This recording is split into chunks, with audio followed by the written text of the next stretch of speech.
You know, there's a guy that I meet every single day on my lunch, Monday through Friday, at the same spot every single day. And he is a houseless person. He's an awesome guy.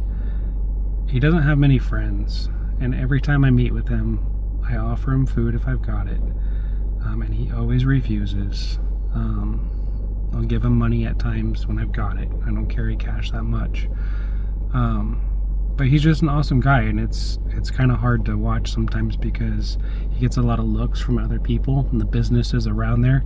He gets a lot of looks and glares from, and I always ask him, like, are these people being nice to you? Are they treating you fair? And he always says, yeah, but you can kind of tell, like, you know, maybe they're a little bit mean at times, but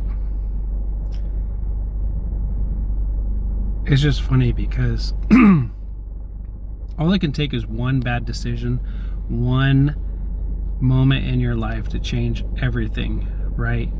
A certain thought process can hit your head and can completely change your life. And every moment after that until you can change it, right? Like, when I worked in a jail, I met many homeless people in that job. They would come in constantly, especially during winter time when it was cold. And when you sit down and you talk with a lot of them, and you hear that their stories are exactly like yours and mine. They've all been through the same situations. They're all people. They're human beings who had a rough time. Most of them that I talked to, when I asked them, like, what happened and what went on, their childhood was exactly the same as mine, right? It kind of got to the point where I was sitting there going, how did I end up on this side and you ended up on that side? Because our childhood is like identical, or life situations, our thought processes, everything was like spot on, right? But it all comes down to that mindset, right? And what you do with it. A lot of these people that I've talked to and met are genuinely good people. They just have bad situations happen to them in the public. They have that negative outlook from everybody, right? And it makes them very defensive all the time. A lot of them are just stuck between a rock and a hard place, between societal standards and what's needed in society for them to thrive, just like all of us. But the emotional damage, that trauma that's in their background.